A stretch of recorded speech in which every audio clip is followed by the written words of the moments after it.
Ha crecido un montón, solamente lo digo antes de dar que algunas cifras más detalladas, ha crecido un montón en el último tiempo, aceleradamente. El país, Chile, del continente, en que tenemos relativo, no absoluto, crece más rápido en la inmigración. Y los flujos tradicionales fueron peruanos en los 90 y después se sumaron colombianos, bolivianos, bueno, muchos argentinos, y en el último tiempo hay un creciente flujo del Caribe, de dominicanos y sobre todo de Haití. En Santiago habrán visto que Santiago cambió un poco el color en las calles, ¿se han fijado? Ha cambiado una migración muy bonita y que nos va a hacer mucho bien. Pero la migración, que para algunos es un problema, no es un problema. Vean el video que muestra cómo la migración ha sido parte de la vida humana desde que hay ser humano, ¿cierto? Desde que hay ser humano nos hemos movido en busca de trabajo, seguridad, en busca de oportunidades, en busca de paz, lo que sea. Y entonces, como migrar al norte está difícil, y Chile es un país estable, con el per cápita más alto de América Latina, con un tipo de cambio que favorece, etc., se está convirtiendo en un destino de migración. El problema, que a pesar de que el gobierno actual, que los libros representan en esta materia, ha avanzado mucho en materia de migración, con avances muy importantes, el problema es que todavía el país no está preparado para recibir los migrantes. Entonces, el problema no es la migración, sino somos nosotros, desde el punto de vista de la política pública y desde el punto de vista también como de la mentalidad del chileno.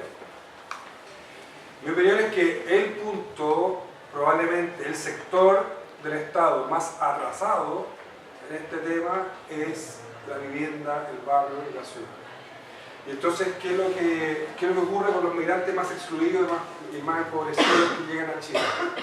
Como entran como turistas y al cabo de 3 meses su estatus vence y pueden después postular una visa por la vía del contrato de trabajo, hay un tiempo entre medio que están en situación irregular. Y estando así, no pueden celebrar un contrato. O bien, si tienen visa, no pueden arrendar en términos justos y simétricos porque no tienen cheque, no tienen aval, no tienen historia financiera. Y el sistema de arriendo en Chile está basado en la desconfianza.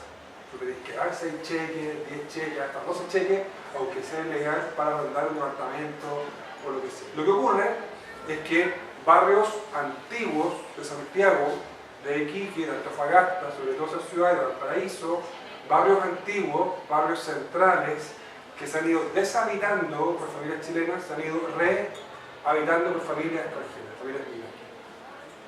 Y entonces nos encontramos con casas, por ejemplo, en fase continua, o palacetes, o a veces galpones, en que el propietario se da cuenta, ve aquí una oportunidad de negocio. Y como el que puede se aprovecha, y este es un mercado desregulado, lo que ocurre es que una persona hace, por ejemplo, eso. Esta es una casa cerca donde yo vivo, en la estación central de la población Nogales, que hoy día es un barrio haitiano. Entonces, el vecino, que además es de la parroquia que está al lado, feligrés de la parroquia, que tiene ojo al negocio, que es un emprendedor, como me gusta decir en Chile, emprendedor, dejemos emprender, bajemos las regulaciones para poder emprender. Este emprendedor compró esta casa en 6 millones de pesos.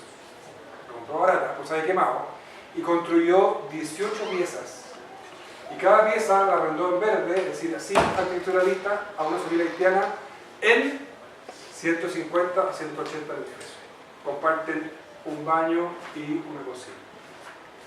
Eso que ustedes ven ha proliferado en Santiago, ha proliferado en Iquique y en Antofagasta. Ha proliferado porque hay muchas casas antiguas de fondo largo o palacetes que el propietario se da cuenta que si las subdivide puede arrendar muchas piezas y es un tremendo negocio.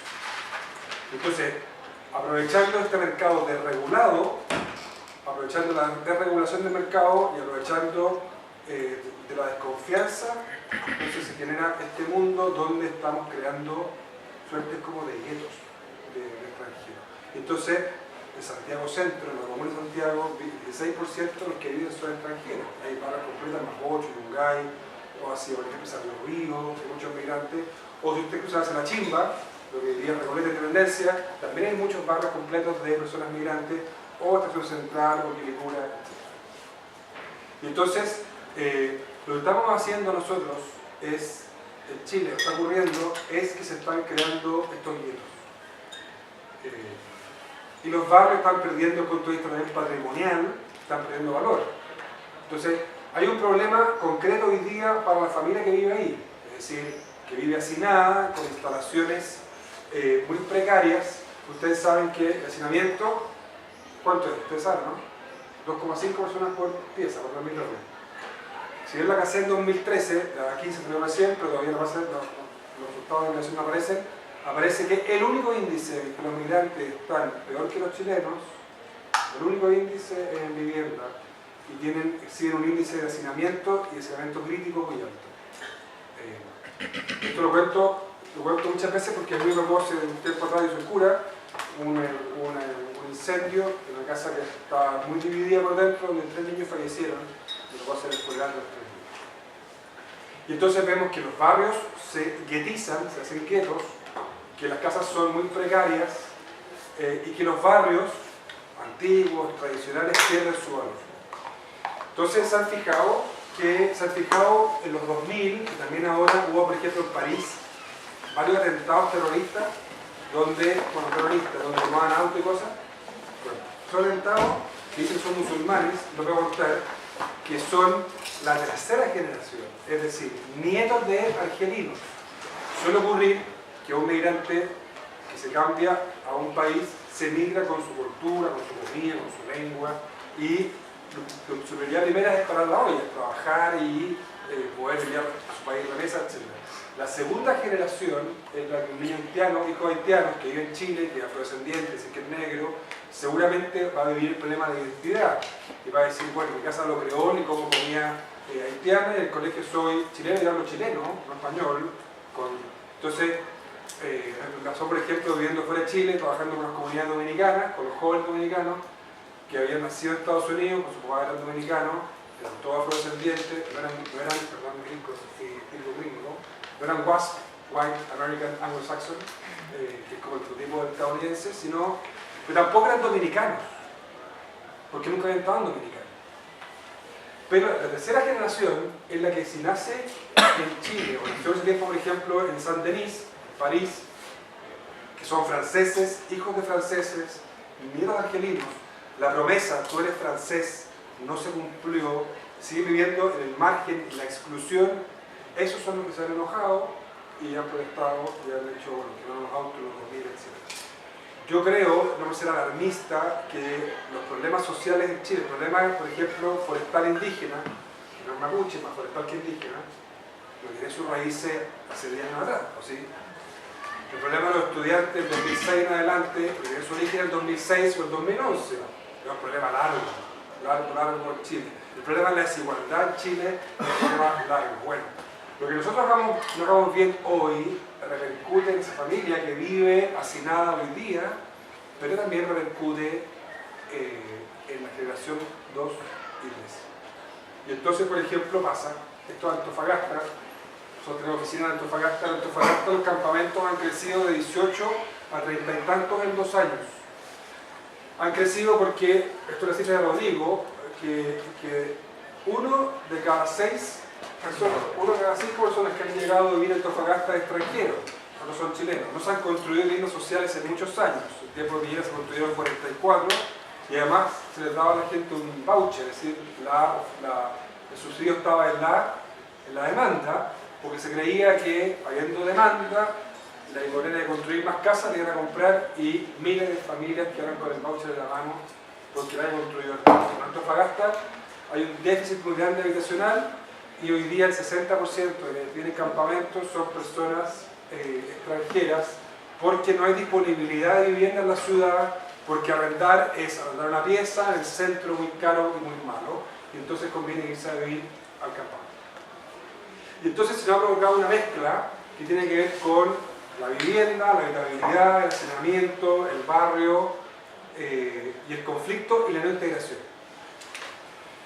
Y les quiero contar esto porque yo creo que aquí tenemos un desafío muy grande y nosotros en CJM juntamos a unos arquitectos, juntamos a una fundación de vivienda, juntamos a Cristo, juntamos a 10 personas más y vamos a empezar un proyecto, no les voy a decir mucho más porque todavía estamos creando, un proyecto de un piloto de una vivienda que transforme, ojalá, si es escalable y replicable, transforme el barrio, provoque gentrificación, ¿sí? Que se rehabilite, haga el barrio atractivo, baje el conflicto y sea vivienda intercultural. Yo creo, y entonces si alguno de ustedes quiere meterse en eso, tenemos aquí un arquitecto de estudio que es profesor acá en la universidad, que va a su correo, que le escriben y nos pueden ayudar con el diseño del proyecto. Se lo doy al final, se llama Alejandro Vils, de la arquitectura, el profe aquí en la universidad. Entonces, ustedes que estudian arquitectura o diseño, también diseño de todas maneras, porque las comunicaciones, la imagen, así se puede, tienen la posibilidad de hacer un cambio social tremendo si uno mira, perdón por haber empezado, pero si miran el mundo más allá del barrio en el que viven, el chico, se sacan tocar por realidades distintas y si piensan que Chile no puede ser, o sea, no puede seguir siendo el país desigual que es. Una vez que estudié fuera, y un día un amigo estudiaba un máster en urbanismo, nos juntamos a comer a la noche y iba diciendo como talla, hoy día estudiamos, esto era, yo estudiaba en Harvard, hoy día estudiamos modelos de ciudades segregadas en el mundo. Modelo número 1, Santiago de Chile. Y la migración mal recibida se está convirtiendo en un nuevo foco de exclusión, segregación, hacinamiento, etc. ¿no? Entonces, ¿cómo transformamos la ciudad en una ciudad integrada, en una ciudad móvil, por diferentes espacios? Esa es la invitación que les quiero hacer. Más información. Ese es lo que les quiero decir. Gracias.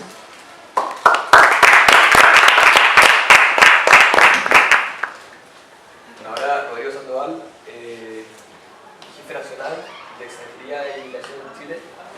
Va a dar una visión, yo creo, mucho más técnica. Mucho más técnica. No, esto lo dice Miguel porque sabe que sus presentaciones son más movidas que las mías. Entonces después dicen, menos mal que era entretenida. Bueno, mi nombre es Rodrigo, como bien dicen, estoy trabajando hoy día en el Departamento de Extranjería y Migración. Siempre digo hoy día porque uno nunca sabe cuándo es el último. Más podría contar las cosas. Lo importante de lo que quería reflexionar con ustedes son varias cosas. Primero, les va a llamar la atención porque generalmente cuando nosotros vamos juntos a algún lugar, la gente espera ver una especie de debate entre la sociedad civil y el gobierno a la defensiva, y les va a sorprender seguramente que hay muchas coincidencias en lo que dijo Miguel y de lo que yo les voy a plantear. Y eso más que nada lo relevo porque tanto Miguel como yo, Miguel de más tiempo, pero yo también, en los últimos 2 años y medio, yo llegué a este trabajo sin saber nada de migración. No, de hecho todavía me falta mucho. No conozco el tema migratorio. Yo la primera vez que agarré un paper fue en la noche del 11 de marzo del 2014. Entonces, lo que a mí me ha pasado es que me he enfrentado a una realidad que no conocía. Pero la he conocido. Y Miguel también lleva un buen rato. Y la primera reflexión que quiero hacer con ustedes es, si ustedes distinguen entre aquellas personas que han convivido con la migración, que la han conocido de cerca, que de verdad han estado en la frontera, que de verdad han convivido con migrantes, que han estado en estas habitaciones que ustedes tienen, que han estado en esos campamentos, nunca van a encontrar diferencias muy importantes entre ellos. Pero quienes tienen miradas más conservadoras, miradas más restrictivas, miradas más vulnerables, más desconfiadas con respecto a la migración, son las personas que no tienen esa experiencia. Y eso es una señal, eso algo les dice. Y tiene que ver con que la migración muchas veces yo siento que se aborda desde el voluntarismo, desde lo que nos gustaría poder controlar. Pero la migración es un movimiento humano, es un comportamiento humano. Y por lo tanto, sigue es irreductible como el espíritu humano. Entonces, nosotros muchas veces tratamos de poner barreras en la frontera, controles, y la gente igual sigue migrando. Hace 2 años y medio, 3 años, desde el año 2012, para recordarme, las personas de República Dominicana se les exige visa para ingresar a Chile. Y sin embargo, la migración de República Dominicana no disminuye en nada. Ha crecido 3-4 veces, lo único que ha aumentado es la irregularidad. Entonces, la primera reflexión es esa. Toda persona que haya tenido algún acercamiento real, concreto, realista a la migración, va a tener siempre esa mirada, como decir, lo que decía Miguel con toda razón, oye, mientras tú más control en la frontera, más desorden vas a tener, pero no vas a regular la migración. La migración no es contención. Y en segundo, otra reflexión a propósito de lo que dice Miguel cuando hablaba, y tiene razón, que en la CACEN, en general en los niveles de pobreza multidimensional, la principal precariedad que tienen los migrantes es precisamente el tema de la vivienda. Pero ojo, eso también nos debería hacer pensar en si la CACEN está midiendo las vulnerabilidades que también son propias de los migrantes. Porque yo creo que hay algunas dimensiones de la CACEN que no son capaces de percibir, por ejemplo, la eficacia que tiene un título profesional en el exterior para efectos de tener un desarrollo profesional en Chile. Hoy día los títulos profesionales en Chile, la gran mayoría no son reconocidos. Por lo tanto, hay ciertas cosas, y eso también incide en aquellos factores que quiere medir la CACEN. Entonces, también la CACEN está hecha para chilenos, y aparece esta realidad de vivienda porque es la que también le afecta a los chilenos. Pero hay otras particularidades de las vulnerabilidades que trata de medir la CACEN y que no están medidas y que afectan solamente a los migrantes. En el cuadro que quiero mostrarles, en primer lugar, es plantearles cuando siempre se habla de la política migratoria, ¿qué es la política migratoria? La política migratoria en simple es un Estado que quiere controlar quién entra, a qué viene, por cuánto tiempo, qué es lo que pasa en su territorio. Y por el otro lado, una persona que quiere que la dejen hacer su vida tranquila y quiere desplazarse a un determinado lugar que no es su lugar de origen, y por lo tanto esa persona se atribuye un derecho a poder migrar donde quiera, y el Estado se atribuye un derecho a poder definir quién entra y quién sale de su territorio. En la medida que uno u otro elemento sea más preponderante que el otro, ustedes van a tener una política migratoria más flexible o más restrictiva. Ahora bien, ¿por qué siempre hago este ejercicio? Porque este ejercicio dialéctico no se da en abstracto, no se da en un laboratorio, se da en una realidad concreta, que está primero determinada por una serie de tratados internacionales, convenios, instrumentos, pero sobre todo que está determinada por una gran cantidad de factores que son de tipo políticos, sociales, económicos, históricos, atención, geográficos, urbanos. No es lo mismo la política migratoria que yo puedo desarrollar en Canadá, la que puedo desarrollar en Australia o la que puedo desarrollar en Europa. Para empezar, porque las posibilidades de ingresar en forma clandestina, porque cada vez que nosotros decimos ya, usted no entra, la alternativa de esa persona es volverse a su país, buscar otro destino migratorio o entrar a la mala. Y el principal factor es qué posibilidades tiene de entrar a la mala. Entonces en Australia la única forma que ustedes tienen de entrar a la mala es nadando, 10.000 kilómetros. En cambio en Chile nosotros estamos rodeados por una serie de países que tienen formatos migratorios mucho más flexibles que los nuestros, por lo tanto nuestra presión migratoria es mucho más alta que nosotros. Entonces obviamente la solución que nosotros vamos a dar no va a ser el modelo selectivo canadiense, ni aunque la quisiéramos. ¿Okay? Las posibilidades de control migratorio, las posibilidades de solución de temáticas migratorias son distintas según el país.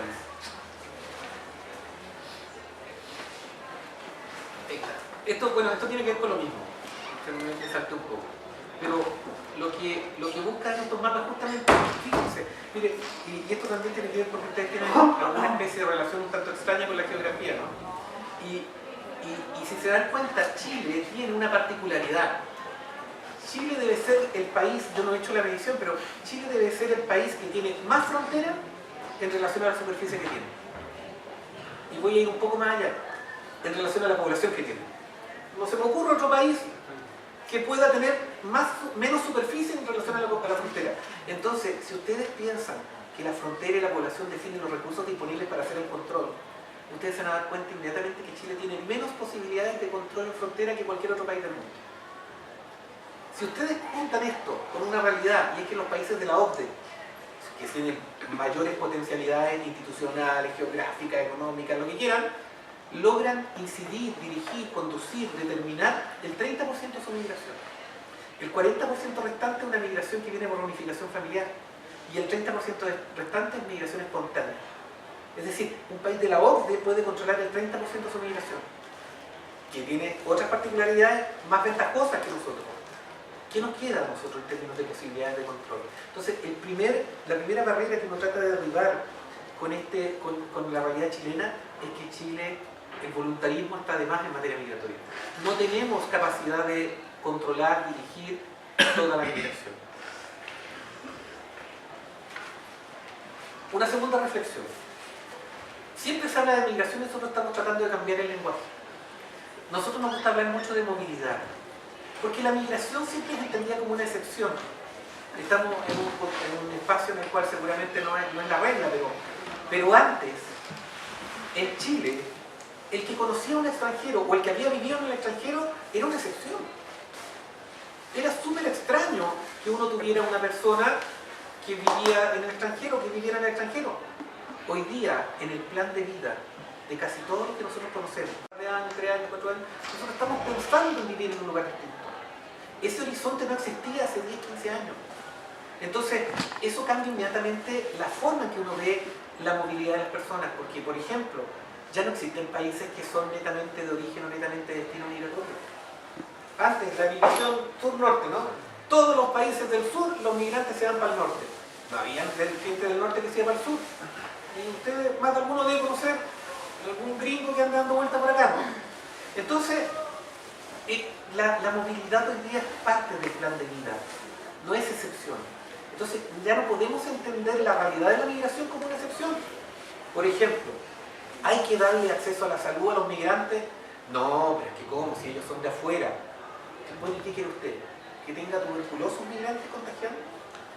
Usted de verdad es útil, es inteligente, incluso estoy hablando de un enfoque, yo siempre me reitero que tengo un enfoque utilitarista o economicista, incluso desde un enfoque economicista.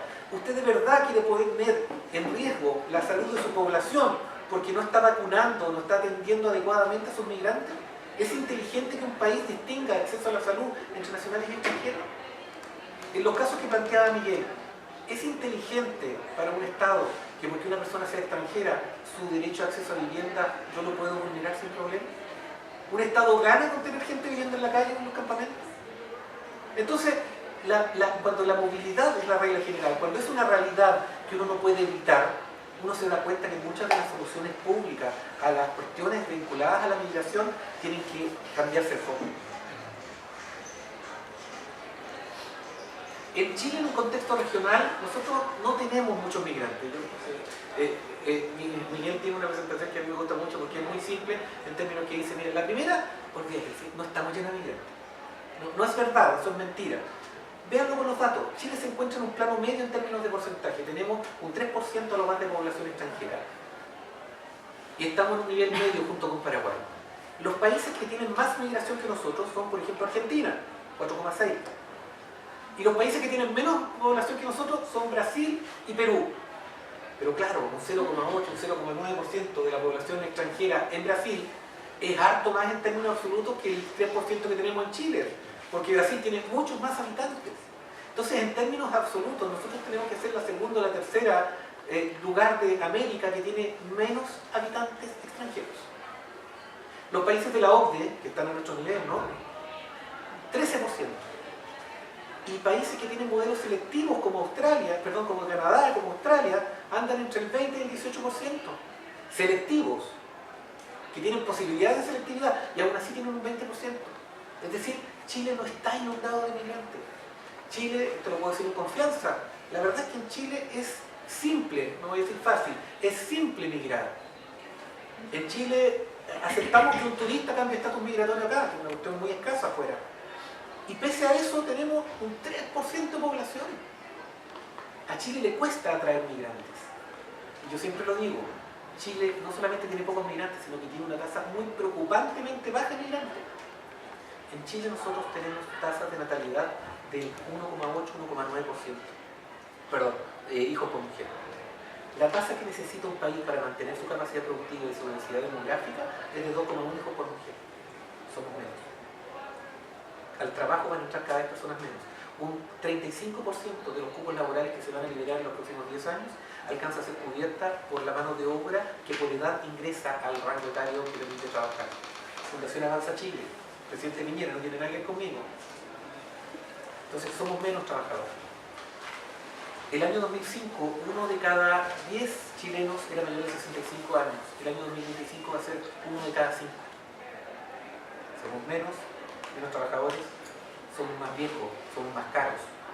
La tasa de dependencia va a ser más alta. Si ustedes consideran que el 80% de las pensiones que van a salir de esos mayores de 65 que se van a jubilar, se van a dar cuenta que vamos a tener un 80% de personas mayores de 65 años dependientes del fisco. Pregunta de oro: ¿quién va a financiar a ese fisco cada vez más exigido? Con esas prestaciones sociales que esa población cada vez más creciente va a poder estar si su tasa de trabajadores activos es cada vez inferior. La migración no solamente no es mucha, es preocupantemente baja. Las migraciones más recientes, yo creo que esto ya no les sorprende, son principalmente las peruanas, la argentina, la boliviana, colombiana y ecuatoriana en ese orden. De las más recientes, las visas otorgadas en términos absolutos sigue siendo la peruana, aparece mucho la colombiana y la boliviana, pero las que más han crecido, no lo tengo acá, son principalmente las cubanas, venezolanas y haitianas.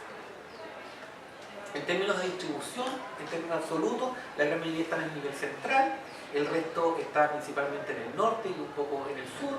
En términos de presencia en la región, en la región metropolitana ascienden más o menos al 4%, y en el norte he visto un poquito bajo porque incluye Copiapó, pero yo diría que estamos hablando del 11-12%.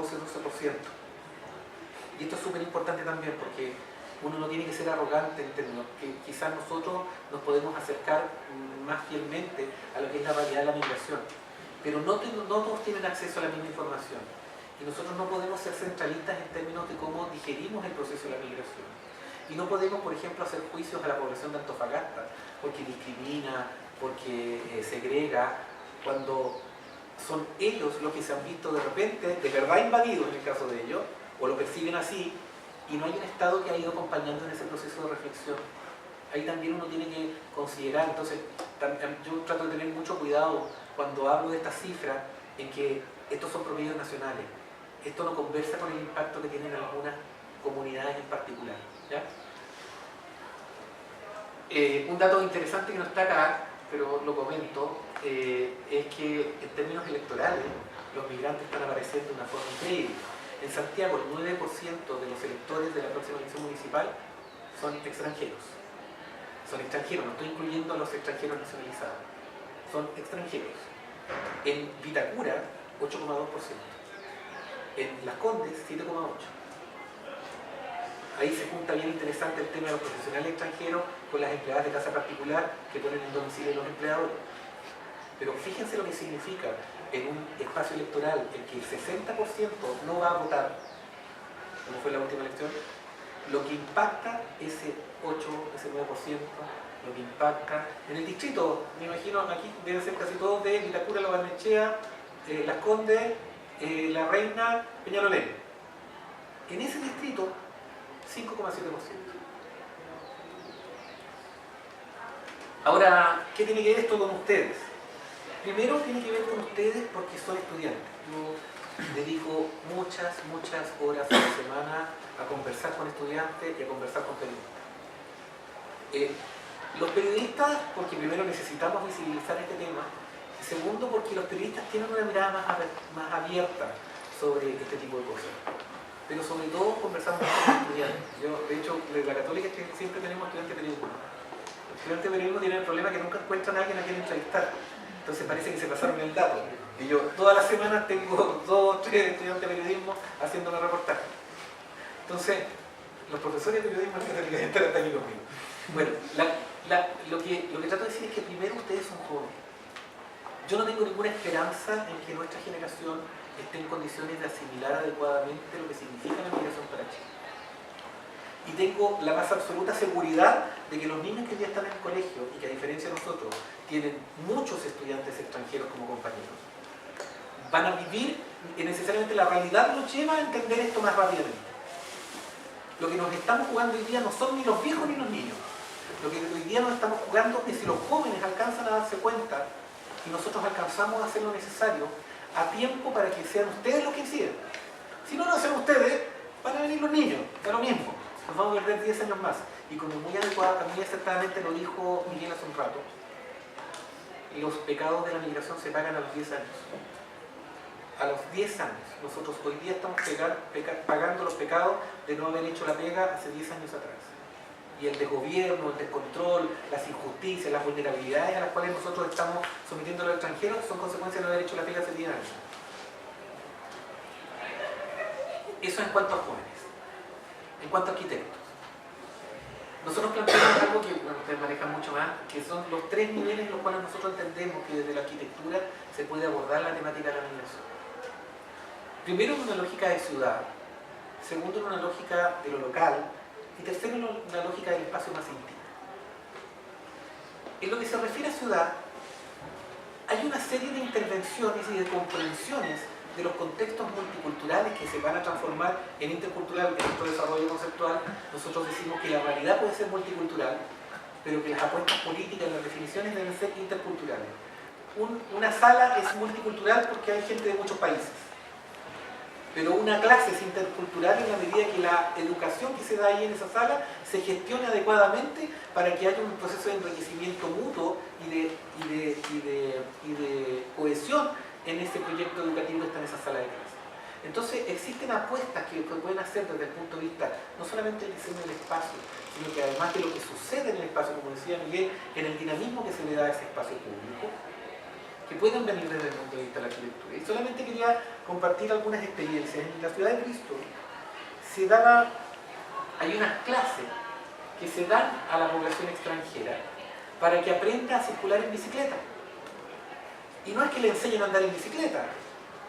Lo que pasa es que las reglas de manejo en bicicleta no están reguladas en otros países. Por lo tanto, hay que explicarle que esto es detenerse, que esto es izquierda y que esto es derecha.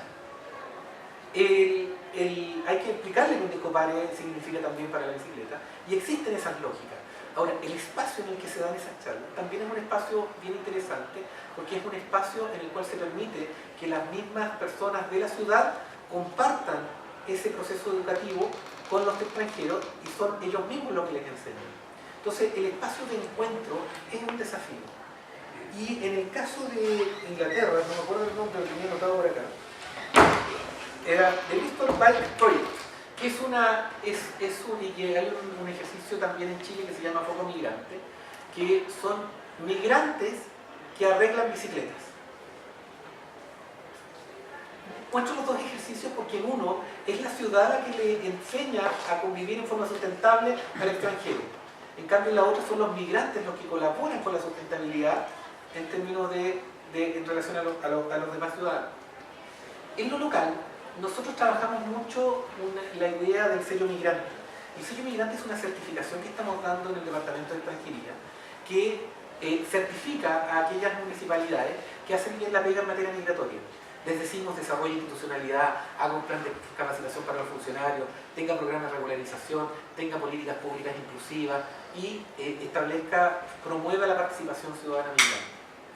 Es un sello que ha ido bastante bien. Hoy día lo tiene la Municipalidad de Quilicura, lo tiene la Municipalidad de Estación Central, están las demás municipalidades que aparecen ahí en proceso de obtención del sello. Somos bastante exigentes con él, pero ha significado, y aquí hay otra cosa importante, las peleas políticas muchas veces significan definir lo que es bueno y lo que es malo en una determinada área. Yo gano la pelea política en la medida que el valor positivo es acoger y no discriminar al migrante. Porque en el discurso público podrían ser ambas cosas, ¿no?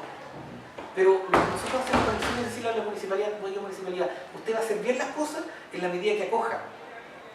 No como podría entender otra municipalidad, usted va a hacer bien las cosas en la medida que controle, que restrinja, que discrimine. ¿Se entiende, no? En términos de iniciativas a escala local, aquí hay unas bien interesantes que a mí me gustaron mucho. Voy a dejar una parte. La primera está en Barcelona, es el Parque Central Lugares de Barcelona, que es un espacio que precisamente es un sector de bajos precios, por lo tanto es un sector de mucha presencia migrante en el entorno, y se ha transformado, se creó este espacio bien interesante, y como el entorno era migrante, las visitas son de afuera, pero los servicios y el acompañamiento y el entorno se ha ido transformando en un espacio intercultural. Y en el caso del Orfeón de Santiago, lo puse para que la alcaldesa toda no se ubicara, pero ahí se está dando en forma ¿cómo se llama? No planificada, espontánea, se está dando el mismo ejercicio. Si ustedes se dan cuenta, es aquellos espacios públicos en los cuales alrededor se produce una gran actividad migrante, se transforman en espacios de encuentro cuando las personas que no son migrantes se ven obligadas a pasar por ahí. Y eso es lo que está sucediendo. Entonces, el contrapunto es que en Barcelona pasa en forma intencionada lo que en Chile termina pasando en forma espontánea. En términos de vivienda, nosotros lo que hemos hecho, no sé si ustedes sabían, pero hace unos 5 o 6 años, se estableció un requisito de 5 años de permanencia definitiva para los extranjeros para que pudieran acceder a los subsidios. Nosotros eliminamos esa exigencia y además se agregaron a los extranjeros a los subsidios de arriendo. Hoy día solamente se les pide que tengan permanencia definitiva. Además, un problema que señalaba Miguel, que tiene que ver con el valor del metro cuadrado, y esa es otra cosa que también les quiero plantear. Hay una serie de problemas que dicen que son problemas de la migración y que no son problemas de la migración. En la descripción que hacía Miguel de por qué tenemos un problema en Antofagasta con los campamentos, en ningún momento hay algo que dependa de los migrantes. El valor del metro cuadrado no lo fijan los migrantes. Las restricciones en términos del espacio urbano, perdón, las definiciones del radio urbano, ¿sí? no lo firman los migrantes. Son decisiones públicas que encarecen el valor del metro cuadrado, y en esa condición los migrantes llegan peor que el resto. Entonces, en el caso de Arica, existen normas que restringen la propiedad de la zona fronteriza a personas extranjeras. Entonces, lo que hicimos fue agrandar el espacio de exclusión de esa prohibición. Y aquí viene la parte más de ustedes, que tiene que ver con los diseños, que ahí se me adelantó bien, yo no sabía esa iniciativa, pero me parece muy interesante. Efectivamente, uno tiene que entender que la forma en la cual construye las casas y los barrios determina los espacios de interacción social, y que no es el mismo, no tiene el mismo uso del espacio público un extranjero que un chileno. Voy a hacer una caricatura. Si ustedes construyen una villa solamente para colombianos, necesariamente se van a dar cuenta que van a tener que poner al final de la calle una pestañita. ¿Por qué? Porque en algún lugar el colombiano va a querer poner su parrilla. Seguramente van a tener que concebir que tienen que tener banquitas hacia afuera de las casas. Porque la vida, ellos no la hacen en sus patios, ellos la hacen afuera en la calle, y les gusta eso. Por lo tanto, obviamente va a haber que incorporar las distintas complejidades que significa desarrollar proyectos habitacionales para personas que vienen de orígenes multiculturales. Eso es un desafío necesariamente para la arquitectura. ¿Qué es lo que estamos haciendo nosotros? Lo que tienen ahí a la izquierda es Michiche, que es la nueva sucursal Fanor Velasco, que está desde mayo funcionando. Es una sucursal que está hecha, y lo planteo por eso, porque está hecha para las necesidades de los migrantes. Aquí no se nota, pero en esta parte de acá hay una sala que nosotros le llamamos la última barrera contra los migrantes, porque es la última sala de autoatención. Aquí hay unos teléfonos, aquí hay personas que están atendiendo, hay 3 computadores, hay 2 tutoriales de autoatención, porque sabemos que el migrante muchas veces puede preguntar las cosas por teléfono o por mail, pero necesita llegar a la sucursal porque alguien se lo tiene que decir. Entonces, ese diseño de atención de público no se hace para el público chileno. En cambio, nosotros sí lo hacemos acá. Si se dan cuenta, son oficinas bastante amplias, bastante cómodas. Tiene ciertas señales, esto no estamos cambiando el mundo con esto, pero estas bicicletas son las que están previstas para que las personas que circulan entre una y otra sucursal de Fanor de migración vayan con los documentos. Entonces, nosotros no ocupamos vehículos entre ambas sucursales. Y esto es la primera sala de lactancia para atención de público en toda la administración pública. Es un espacio bien interesante porque también eso conversa con las particularidades. Nos pasaba que tuvimos que cambiar el protocolo porque al comienzo le decíamos a la señora, oiga, usted puede pasar a la sala de lactancia, y nos dimos cuenta que ella se sentía un poco perseguida. Entonces ahora los funcionarios tienen la instrucción de que apenas viene una mujer con una guagua a entrar, le dicen que está disponible en la sala de lactancia, pero si una mujer ya le está dando pecho en la sala de atención, no se le dice nada. Al final es una comodidad para ella, es para que esté en un espacio más íntimo. Y es un espacio de verdad bien agradable, tiene música ambiental, tiene una luminosidad que es distinta a la del resto del espacio. Ustedes pueden ver que hay cuadros de distintas procedencias étnicas, precisamente en labores de lactancia. Y este es un desafío, este es un trabajo que no hemos hecho nosotros, que tiene que ver con los complejos fronterizos. Nosotros además, hace un año me dejaron a cargo los complejos fronterizos, y hemos tratado de ver cómo en el diseño del complejo fronterizo también existe 2 cosas. Primero, que se dé cuenta del lugar. No puede ser el mismo complejo fronterizo en Chacayuta que en el complejo de los Libertadores o en Cardenal Moreno. No puede ser el mismo, tiene que conversar con el entorno. Pero también que la lógica funcional del complejo fronterizo transforme a este espacio en un lugar más de encuentro que en un lugar de contención de la migración. Eso también es un desafío. Y en esto no hay nada, absolutamente nada. Con esto termino. Son como las tres, es como el resumen de las 3 cosas que les he tratado de plantear. En primer lugar, hay una relación bastante importante entre migración y arquitectura. Ya lo hemos visto. Segundo, en estos textos, una especie de preocupación por encontrar aquellas preguntas que hay que hacerse en relación a estas tres escalas. Y tercero, en cómo a partir de la creatividad nosotros desarrollamos herramientas que promuevan la integración. Y alguien me podrá preguntar, ¿y por qué integración? ¿Por qué es importante que el migrante se sienta acogido, si es un extranjero? Porque aun cuando una gran cantidad de extranjeros, la gran mayoría, piensa volver cuando llega a Chile, y aun cuando hay varios que lo hacen, la gran mayoría de los extranjeros termina quedándose para siempre. Y nosotros no podemos seguir tratando a los extranjeros como que sean personas que están en tránsito. Porque en la medida que nosotros atrasemos sus ejercicios de integración, más tarde se van a sentir parte de la sociedad chilena. Nosotros siempre se lo decimos a nuestros funcionarios, cuando vienen padres con niños, y siempre le decimos, cuidado con cómo trata usted a ese padre, porque cuando ese niño está mirándolo a usted tratando al papá, está mirando al Estado de Chile tratando a su familia. Entonces, si ese niño cuando tiene 4 o 5 años ve que usted lo maltrata, lo discrimina, lo ningunea, no le venga a pedir a ese niño cuando tenga 15, 17, 18 años que se venga a portar como chileno, o en el ejemplo que dice Miguel, cuando esos hijos o nietos de migrantes que van creando un resentimiento por la sociedad chilena, después ustedes le empiezan a pedir, compórtense, reconozcan los códigos como chilenos. Ahí uno tiene que aprender mucho de lo que pasó con el pueblo originario. Yo estudié en una época, seguramente a ti te pasó también, en donde están los hogares con ánimo. En el sur, sobre todo, había casas con ánimo, que eran los hogares en donde estaban las personas con ánimo.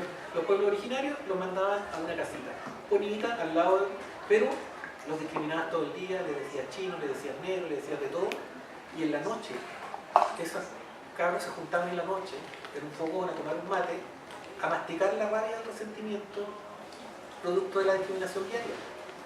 Y hoy día, cuando esos muchachos son profesionales, todo el mundo le dice, ya, si te sientas en chileno, Pedro Cayuquea, todos esos intelectuales del día, son personas que se crearon en una lógica de exclusión. Entonces es súper importante, igual con lo mismo que decía Miguel, lo que a uno hace mal hoy día, lo paga 10 años para hacer materia de migración. Y en eso, sobre todo en la edad de ustedes, es súper importante que se lo tomen en serio. Gracias. Algo para equilibrar el tiempo. No, solamente lo que decía hace un rato, que la posibilidad que tenemos de convertir en un país modelo, de hacer algo bonito en el barrio, la ciudad, la vivienda, depende no solamente de lo que haga el gobierno, sino todos nosotros. Y en sus trabajos, en su investigación, en sus proyectos, en su proyecto de título, en sus prácticas, para poder incorporar todos estos desafíos que son desafíos nuevos y emergentes. Y además se lleva el profesor Maestro San María, un proyecto de título que se enfrenta a un desafío novedoso y emergente como este, ¿no? Es decir, para que le den una vuelta, lo piensen, lo incorporen en su estudio. Pregunta.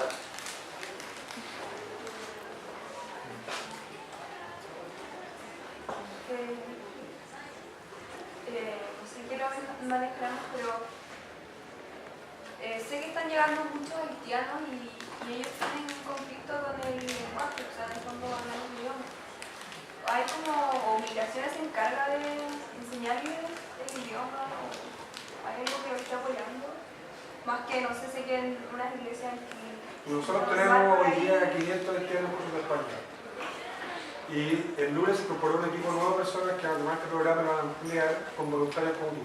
Así que si quieres hacer clases de español haitiano, Bienvenido. búscanos en internet, viste ahí está nuestro dato, me escribí un correo y tenemos a hacer clases, tenemos el día en 4 comunas, esperamos ampliarlo más y además de eso, reforzamiento para los niños haitianos que necesitan reforzamiento en lenguaje. Hay algunos avances que luego te puedo decir, por ejemplo, en algunas escuelas hay un intermediador, hay un traductor, en extranjería hay un traductor también, nosotros hacemos atención en creador en la oficina, trabajamos con algunos haitianos, pero todavía la brecha del idioma es muy importante. Tú, porque yo haitiano en la oficina, nosotros, atención, lo primero que hay que decirle es usted tiene que aprender español, porque se tiene que hacer trabajo, simplemente. Pero lo cuestiona la iglesia católica, ¿no? Mira, la sociedad civil, lo que hace la sociedad civil, que en eso están las iglesias, las ONG, las fundaciones, Lo que hace la sociedad civil es hacer lo que el Estado no puede, no sabe, no debe, todavía no ha llegado a hacer.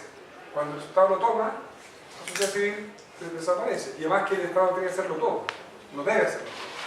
Eso creo yo. La sociedad civil entonces ve ciertas cosas y hoy día nadie está ofreciéndole clases de español gratuitas a haitianos, salvo la sociedad civil, es decir, unas iglesias y unas fundaciones de México. Sí, ¿sabes qué? Es que eso tiene que ver, eso muestra mucho la improvisación con la cual el Estado se está haciendo cargo de la migración. Porque la verdad es que estamos todos sorprendidos, digamos, ¿no? El Estado llega muy tarde. Y los primeros que se dieron cuenta, los primeros de estas iniciativas que dice Miguel, precisamente son los colegios, son las ONG, son las municipalidades que han hecho esfuerzo al respecto. Porque son las que se encontraron con los haitianos ahí mismo. Ahora, ojo, no todos los haitianos que llegan a Chile no hablan en español. Hay muchos de ellos que han pasado antes por República Dominicana. Ustedes saben que la española es la misma isla y muchas personas, entonces hay un trato muy cruel para los haitianos en República Dominicana y muchos han venido acá y ya hablan el español. Además hay una ventaja de que el creol tiene cierta facilidad con respecto a aprender el español. ¿Ya? Sara tiene una hija haitiana y habla mejor español que ella. Y lleva un año acá. Pero lo que te quería plantear sobre eso es que allí hay un gran ausente, y es el tema del Ministerio de Educación. A mí me pasa que yo siento que si uno pregunta cuál es el lugar donde tú deberías incidir al tiro, educación. Y ahí yo creo que hay mucho atraso. Yo siento que es una vergüenza que sean las organizaciones no gubernamentales o que sean esfuerzos esporádicos y espontáneos los que hagan el trabajo que, como bien dice Miguel, debería hacer el Estado. Pero no existe una entidad que se haga cargo de eso en el Estado. Nosotros somos el Departamento de Extranjería y tenemos una mención a la política migratoria en la ley, pero la verdad es que nuestro trabajo es tintar pasaporte. De patú o nos metemos en otro tema, pero no hay en el Estado un ente encargado de hacerse cargo de ese tipo de problemáticas que son casi siempre intersectoriales.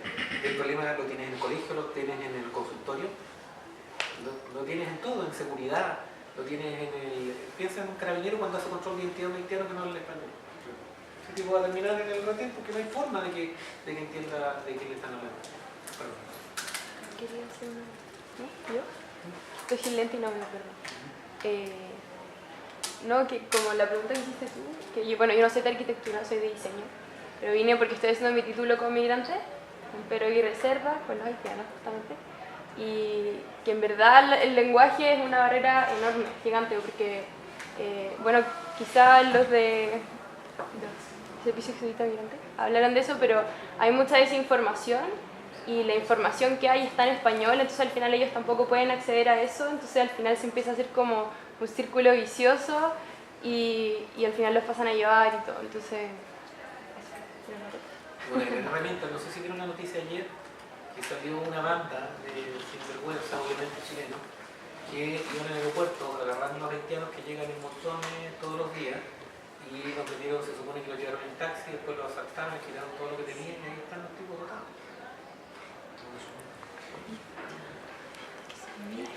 Que yo, estando en el norte, se comentaba, yo no sé si es como un tema discriminatorio o es real, porque no sé si lo comentaron, el caso de las colombianas, de las prostitutas colombianas, y que se hablaba como que era un tema súper recurrente, de que eran mujeres que además estaban como estigmatizadas con el tema del SIDA, entonces era, o sea, no sé si es por qué ha sido así, o sea, si en verdad el número de colombianas prostitutas está alta en el norte, y si es así el número, ¿por qué se está dando esa situación? O sea, ¿por qué? Sí, a mí me indigna, te juro que me indigna, porque escucho frecuentemente lo que tú dices sobre Antofagasta, por ejemplo, yo estudié en Iquique, o sobre Iquique, Antofagasta más todavía. Mucha gente que dice no se puede andar en el centro de la ciudad, que está lleno de clubes nocturnos, está lleno de narcotraficantes que son violentos. Todo eso es mentira. Nosotros tenemos oficinas en el centro de la ciudad, tenemos un colegio en el centro de la ciudad y hay 4 clubes nocturnos en Colombia. Lo que pasa es que la migración colombiana del norte es muy distinta, muy diferente y ha generado mucho miedo en nosotros. Entonces, Y son negros. Entonces, mira, con cifras de Gendarmería al 2015, 42.000 personas imputadas o condenadas en Chile. ¿Sí? O sea, que están en la cárcel esperando condena o ya rematados, como se dice en la cárcel. De esos 2.000 son extranjeros. De esos representan el 0,36% de los extranjeros en Chile. De esos 300, de todos los condenados imputados, 300 y pico son colombianos y el 31% de los imputados condenados son burreros, no migrantes, que no es lo mismo, ¿no? Porque un burrero traga loboide y baja con droga, pero viene con un proyecto migratorio. Bueno, el año pasado, antepasado, este programa Morandé con compañía, o sea, listo, Morandé, recibió 34 denuncias en el Consejo Nacional de Televisión porque había una mujer, hace un chiste, vestida colombiana, con poto y pechuga falsa, así, con un vestido con la bandera de Colombia, y el chiste era que vendía droga y hacía prostituta. Entonces yo pensaba en el macho chileno, o la mujer que, la mujer de Antofagasta le dice a las colombianas que era marido. Es decir, son como machistas ellas mismas. Porque, entonces... Claro, porque el marido lo quitan. Claro, lo Él no tiene nada que ver, no, lo quitan. O sea, la misma mujer es machista, ¿cachai? ¿No? Entonces, a ver, mire, y después nuestras usuarias negras, dominicanas o porque estamos trabajando colombianas, dicen, muy impactadas, nos dicen, ¿qué le pasa al chileno con nosotras? ¿Qué le pasa? ¿Qué le provocamos al chileno? Pues muchas de ellas son más potonas, son más pechugonas, tienen con el cuerpo una relación diferente de nosotros. Pero ciertamente le provocan algo. Y la gente rápidamente atribuye a eso otras cosas. Y termino con esto, que es que es muy común, por ejemplo, el otro día una diputada apareció diciendo los colombianos son violentos, o las mujeres son prostitutas, no sé qué. Asociar un delito a una condición, es decir, algo que no se orige en una situación, una condición, tu género, tu nacionalidad, tu religión, etc., se llama discriminación, xenofobia, racismo y es muy grave. Y lo hacemos a menudo en Chile. Vamos a ver ejemplos que vienen que con otras cosas. Yo vengo de una familia de clase alta y cuando era joven no era raro escuchar en ese mundo hablar de rotos. Y con la R bien roto y de mierda, ¿sí o no? Ya no se dice roto, ¿sí? ¿Se dice roto? No se dice roto, mucho menos. Pero se dice flight. Les apuesto que todos ustedes son flight. Y es la misma huevada de decir flight que decir roto. Es lo mismo. Y lo usamos por color. Llega otra vez un haitiano, así nos cuenta que en la pega le dicen vos sois máquina, porque igual es firme, musculoso. Entonces el piropo, pero detrás del piropo, ¿qué es lo que hacen? Perdón que ponga así, pero que nada, se lo cagan y lo hacen trabajar más y cagar más sacos. Entonces, o esta mujer que dice, me quitan el marido, son puras formas de micromachismos, microdiscriminaciones, microracismos, de los cuales estamos llenos. Entonces, me indigna cuando, no te pregunto, no estoy contigo, pero cuando la gente, sin decir nada, asocia inmediatamente a los colombianos con delincuencia, con prostitución, con narcotráfico, porque su gran mayoría son personas que se han sacado la mugre para salir adelante, dejar la violencia, dejar la guerra, el narcotráfico en Colombia. Y además que los datos, mira, yo, perdón, voy a hacer un juicio absoluto. Es que fue lo que les dije al comienzo. Todas las personas que se dedican a estudiar este tema tenemos como miradas bastante similares respecto de que no hay más delito migrante que de los nacionales. Mira, y sobre el tema, es que tu pregunta es interesante porque yo una vez hice el ejercicio. Averigüé cómo, con el tema, porque la prostitución formal, informal, da lo mismo, siempre está muy condicionada al tema de los permisos sanitarios. La verdad es que es un área en el cual funciona bastante bien el control. Entonces una buena forma de saber si la prostitución aumenta o no es la cantidad de permisos sanitarios. Entonces me metí a averiguar y no ha aumentado más de lo que ha aumentado la población. Es decir, la prostitución crece en el promedio que crece la población. Lo que pasa es que la gente en Antofagasta se le olvida que su ciudad partió siendo un campamento y termina siendo una mega ciudad en términos de cantidad, pero no en términos de servicio, no en términos de la respuesta del Estado al acompañamiento. Pero averiguó un dato más interesante, que las enfermedades de transmisión sexual, porque decían que las colombianas, esto fue a propósito de una declaración que hizo un exintendente, el Waldo Mora, que dijo que las enfermedades de transmisión sexual habían aumentado en Antofagasta por causa de la prostitución colombiana. Bueno, me puse a averiguar, y resulta que me encontré primero que no había aumentado la prostitución más allá de lo que aumentó la población, pero además que las enfermedades de transmisión sexual habían disminuido. porque los hábitos sexuales de las colombianas son mejores que los que tenemos otros países, los que tienen otros países que están vinculados al tema de la prostitución.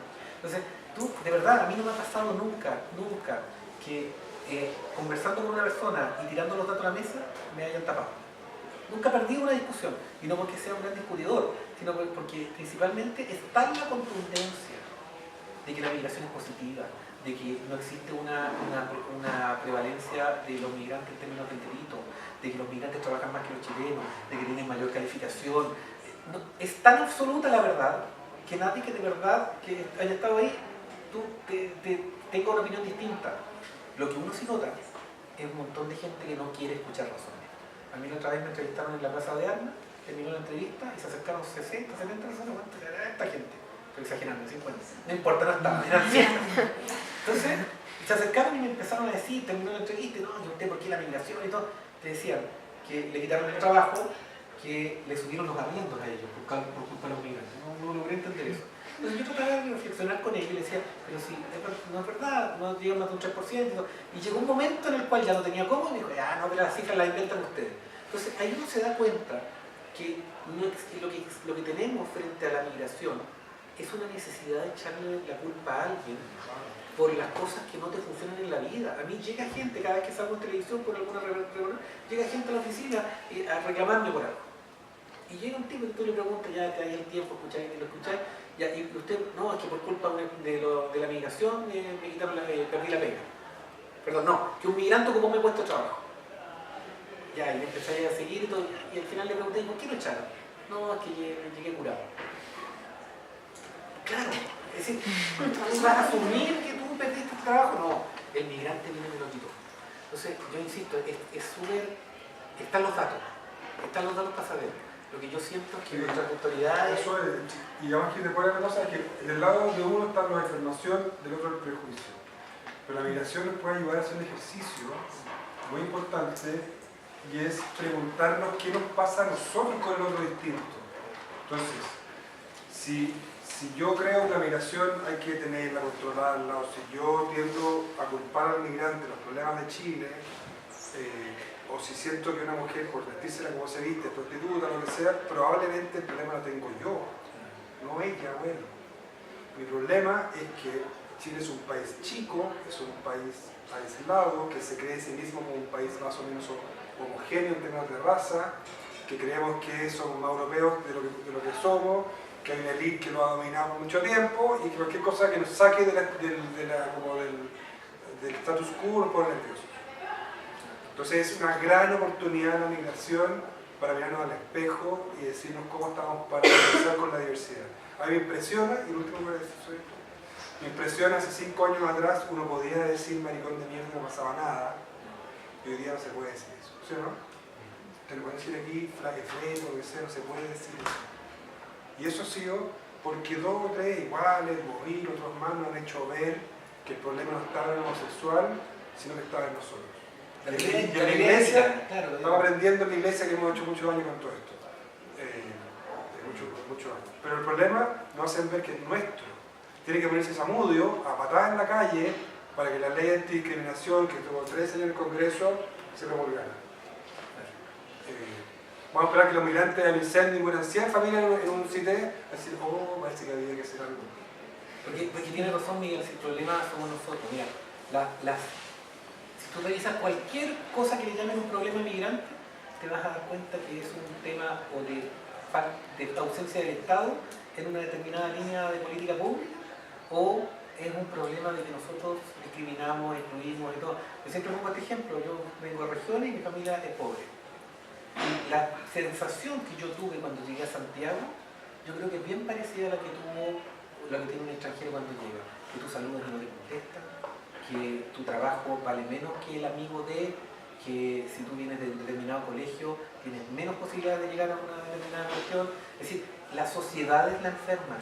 Los migrantes lo que muestran, los migrantes son el pus, si uno quiere perdonar la comparación, pero los migrantes son los que nos obligan a visibilizar estas deficiencias que nosotros tenemos que descomponen en la sociedad. Cuando tú le cortas a una manzana un pedazo, ese pedazo se pudre antes que el resto. Y eso pasa con las sociedades cuando tú excluyes. Entonces tú vas creando sectores de la población que se ven vulnerabilizados y empiezan en un proceso de descomposición social y después a ti te extraña. Entonces, ¿qué es lo que está pasando hoy día? Le estamos cerrando todas las puertas a los migrantes.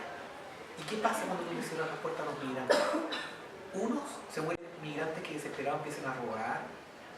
Entonces vamos a decir, ve que era cierto, que los migrantes eran delincuentes, porque nosotros mismos nos pusimos en esa situación. El semestre pasado trabajamos en taller en Mata Sur y bueno, como que en todo el sector hay una plaza grande y lo que nos decía la gente como chilena, en el fondo, sobre todo la mayoría es como tercera edad y gente mayor, nos decía que el problema era que los inmigrantes jóvenes y nuevos se habían como tomado la plaza y que había como narcotráfico y cosas así. ¿Qué tan como real es eso? ¿O también es como una cuestión más creada? No sé si tienen datos o algo como de ese sector. La primera parte es cierto. A propósito, que por lo mismo, porque nosotros estuvimos en el barrio Yungay con mi taller y también nos comentaron vecinos que los inmigrantes, como tienen otra cultura, sean el triple de ruido, también en barrios donde la mayoría de gente está haciendo. Entonces, es igual un problema como de la migración, más que me esté como poniendo del lado de los que no están. Mira, hay una cosa, no te sientas culpable. Sí. En Europa, después de la Segunda Guerra Mundial, había un tabú, nadie quería ser xenófobo racista. Y eso que pasó, que los cuadros políticos convencionales trataban de no hablar de la migración, porque no querían parecer xenófobos racistas. ¿Qué pasó? Que las personas que sentían que se veían afectadas por la migración buscaban respuestas y resulta que apareció la ultraderecha fascista, los ultranacionalistas y hoy día los ves ahí haciendo nata porque aprovechando esa ausencia que tuvo los cuadros políticos distintos del tema, lo aprovecharon. Entonces nunca te sientas culpable por plantear una complejidad. La migración es compleja, tiene oportunidades y también tiene dificultades. Entonces tiene que ser el Estado el que se mete ahí. Así que no te sientas culpable. Y respecto al fondo, es cierto que ocupan el espacio público, es cierto. Santiago tiene ustedes manejan el dato mejor que yo. La otra vez leí que Santiago tiene una baja densidad de parques por habitante. Pero que el uso que le dan dinero no hace nota, porque igual uno ve que los parques están vacíos. Entonces, los extranjeros son distintos, ellos usan el espacio público, ¿ya? Y eso no es malo. Respecto al tema del delito, el tema de los narcos, obviamente es cierto que hay cuestiones que son naturales, que son propias, pero son propias del delito, no de la nacionalidad. Es obvio que si una persona viene de un determinado lugar en donde hay mucha droga, va a tener mayor acceso a traerla, pero eso es un tema de inteligencia policial. Tú no puedes permitir, lo digo como Estado, no puedes permitir que identificar la nacionalidad con el delito, porque por lo demás, lo que uno está viendo hoy día es que existe la integración se está dando en el delito. No sé, ¿ustedes han escuchado en las noticias hace un tiempo los sicarios colombianos? Busquen sicarios colombianos, Chilevisión, sicarios colombianos, Tele 13. Y van a ver que 4 veces en este año ha salido una nota sobre sicarios colombianos. Revisen una a una las 4 y se van a dar cuenta que es el mismo caso. El mismo de enero, el mismo de marzo, el mismo de agosto y el otro fue antes, en julio. Los mismos videos, los mismos testimonios. De hecho, parece chiste porque el detective que habla aparece con un tostado espectacular porque era verano. Bueno, la banda, estos 4 que lo han ocupado 4, entonces uno cuando hicieron un reportaje sobre el fiscal Peña, ya ahí metieron el reportaje. Oye, migración colombiana, listo. Hacinamiento, y han ido ocupando el mismo video, el mismo caso 4 veces. Lo que te quiero decir con eso es que cuando uno ve el reportaje, te das cuenta que es una banda de la legua que tiene 12 chilenos y contrataron a un colombiano. Banda de sicarios colombianos. Entonces, tiene razón, las personas tienen razón, pero eso no es un tema de migración. Ese tema se da en la legua, se da en todos los lugares en donde tiene gente en determinadas condiciones viviendo. Y sobre la calidad de vida, las condiciones de vida que meten ruido o no, hagamos un ejercicio. Ándate en tu Antofagasta, ándate a trabajar una niña, sepárate de tu familia. No lees, culturalmente no lees. Y te quedas lejos de tu familia, ganas una determinada cantidad de plata. ¿Qué haces el fin de semana? porque para entretenerse sanamente hay que tener cierto capital cultural, ¿no? Porque uno va a ver el teatro negro de Praga, ¿no? Entonces, ¿qué vamos a ver? Entonces, ¿qué dicen? Para poner música lo más fuerte posible y te vas a tomar una cerveza porque necesitas evadirte. Eso es una realidad que no es propia de la migración, es una realidad que es propia de la vida minera. ¿Te fijas que todas estas cosas que parecen como migratorias al final terminan siendo cuestiones de otra dimensión? Es interesante el ejercicio. ¿Podríamos formular una última ronda de preguntas? Yo tengo una. Como, ¿cuál es la diferencia con un migrante que viene a trabajar en una oficina de alto nivel con un inmigrante que viene a trabajar en la actividad doméstica, como el tema burocrático, en estabilidad, en acceso a distintas cosas? Bueno, uno va a pagar todos los bienes, todos los servicios, pero no sé, ¿cuál es la diferencia que existe? Como supongo que existirá una discriminación a nivel como municipalidad o registro civil. No sé si habrán más preguntas como para... Pasa que hay una persona que va a trabajar en alto puesto, viene ya contratado por una empresa internacional, multinacional, y entonces tiene una agencia de abogados. Yo estoy abordado una agencia de abogados que se dedican a gestionar los trámites migratorios de los empleados de grandes empresas. Entonces la persona viene con una visa sujeta a contrato de trabajo, viene con la visa lista y además cambia un migrante más excluido, llegado por tierra o llegado en avión, entra como turista, su estatus se vence en 3 meses, tiene que conseguir un contrato de trabajo para con eso ir a extranjería a que le den un permiso de trabajo y una visa y así se regulariza. Y ese proceso es mucho más complejo, además que es mucho más masivo de hacer. Eso es una cosa. Y lo otro, ¿tú sabías que entre el año 1860 y 1914 emigraron, atención, 58 millones de personas de Europa emigraron? 58 millones. De nuevo, 58 millones. Es mucho más que... Y esa gente se vino a Sudamérica, se vino a Sudáfrica, se vino a Australia, se vino a Nueva Zelanda, etc. Bueno, era gente blanca y nosotros tenemos una predisposición, nos encanta lo europeo y lo gringo, ¿no? Y nosotros nos encanta la sala, ¿no? Nos encanta. Eso es muy utilizable.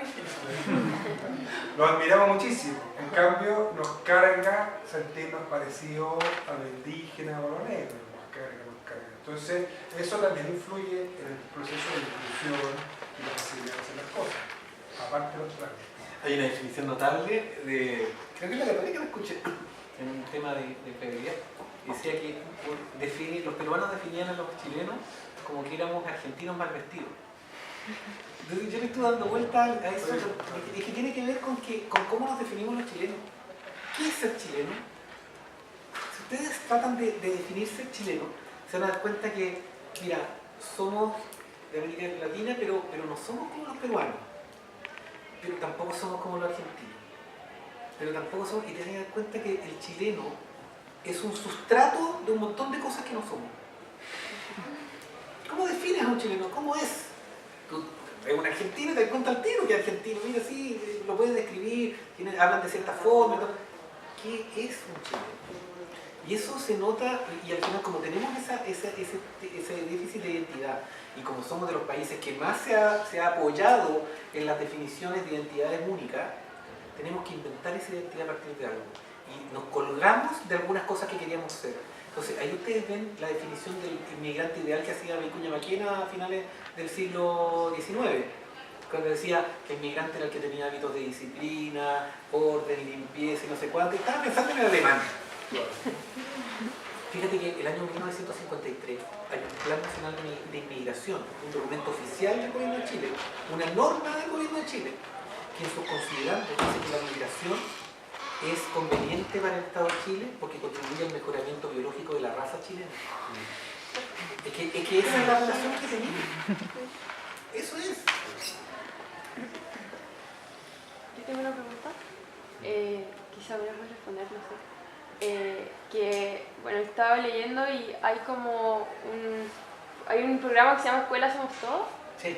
que es para que los niños migrantes en el fondo entren a la educación y tengan los beneficios que eso conlleva y todo en el sistema público. Y pero igual como que leí que hay un gran número de niños que como que todavía su situación no está regularizada, entonces como, ¿qué tan efectivo es eso? O sea, ¿qué tan efectivo? ¿Dónde lo leíste? Ahora recién, ¿Lo vais dando? No. es que, o sea, en un documento así como No, no se oficial. le pregunte si está en la campaña del... Claro, es que está una campaña justo en ese tema, entonces hemos publicado estas cosas y a lo mejor lo leíste por ahí. Lo que hace que los dos... Ah. Yo me emocioné He porque leído escuché el tanto que no programa. sé por qué. Yo me emocioné, no se notó, pero casi salto, ¿ya? Me emocioné porque escuché el programa y este patudo quería ver si salía también su campaña. Entonces, quería ver como en verdad qué tan efectivo está haciendo eso y qué tan importante consideran ustedes que esa información sea transmitida a los migrantes, porque también obviamente el hecho de que el niño pueda regularizar su situación va a permear en la familia del niño, me imagino. Entonces, como, ¿qué tan importante creen? Mira, nosotros con Miguel tenemos una diferencia de hace harto rato cuando nosotros sacamos la visa por motivos laborales. Porque Miguel siempre me dice, y lo ha dicho público, porque no es justo que tú solamente le des una visa a una persona que tiene contrato de trabajo, porque tú tienes que regularizar a todas. Es como, no es justo condicionarlo a la utilidad que uno tiene. Claro, y no es justo que el acceso a los derechos esté sujeto al contrato y al trámite administrativo. Pero lo que yo siempre discuto con Miguel es que está bien, pero estas cosas uno nunca tiene que ver la foto, uno tiene que ver el video. Entonces, si tú te ves el video, te vas a dar cuenta que el año 2014, hasta el 1 de marzo del año 2015, que es cuando se crea la visa por motivos laborales, tampoco bastaba con tener un contrato. Tú tenías que tener un contrato bien particular, que era la visa sujeta a contrato, que ese contrato tenía que pagar el pasaje y además quedaba esclavizado con el empleador. Entonces, la visa por motivos laborales viene a atacar